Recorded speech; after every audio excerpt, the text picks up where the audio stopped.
I would never have to work again in my life. All I had to do was carry his child for 9 months, then give the baby to him. I sat there frozen. I did not know what to say, but the offer was also very compelling. Jordan and I could start our marriage without any money problems. I went home in shock. I could not sleep that night. I kept thinking about Richard's offer. The next morning, I told Jordan everything. Jordan was angry, very angry. He said we were not even married yet, and I was thinking about carrying someone else's child. It was crazy, disgusting. But I explained the benefits. I said we would never struggle financially. We could have the wedding of our dreams. Jordan said no. He would not let his future wife carry another man's child. But I kept talking. I kept explaining. Finally, after hours of arguing, Jordan agreed. I went to Richard the next Monday. I told him I would do it. Richard agreed immediately. He thanked me. He said I was saving his life. 2 weeks later, we did the clinical procedure. Soon, I was pregnant. Richard moved me to a beautiful house. He said I needed to be comfortable. He hired people to take care of me. At the office, people started whispering.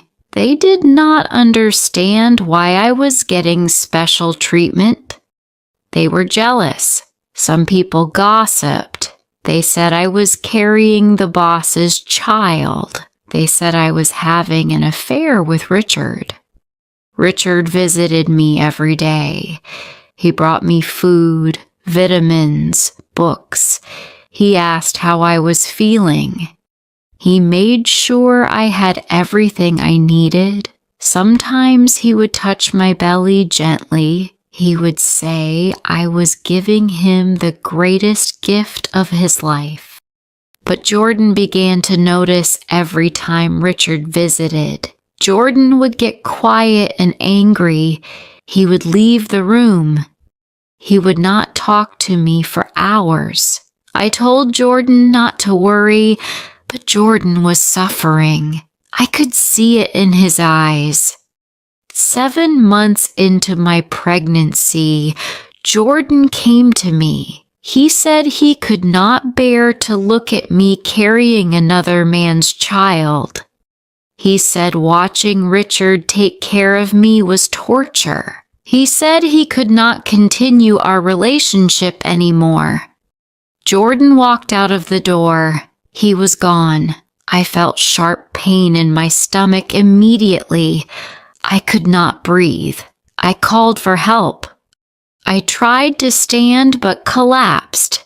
Richard was visiting that moment. He heard me scream. He carried me in his arms.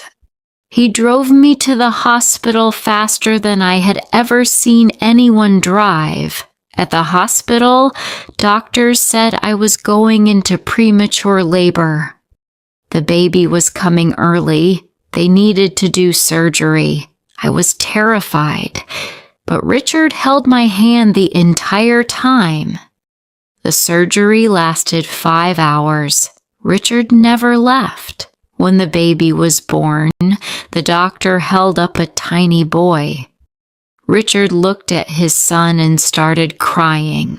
He turned to me and hugged me tightly. Then he kissed my forehead. He said I gave him the greatest gift anyone had ever given him. He was so happy. Richard called his wife Scarlett. She came to the hospital within an hour. She looked at the baby with tears in her eyes. She thanked me. She said I saved their marriage. The next week, I recovered in the hospital. Richard visited every day. He brought the baby to see me sometimes, and every time he left with the baby, I felt empty. I was alone in that hospital room. Jordan was gone. The baby was gone. My life felt meaningless. After I was discharged, I went back to the house Richard provided. But it felt cold now. One evening, I was alone thinking about my lonely life when my doorbell rang. I opened the door. It was Jordan. His eyes were red from crying.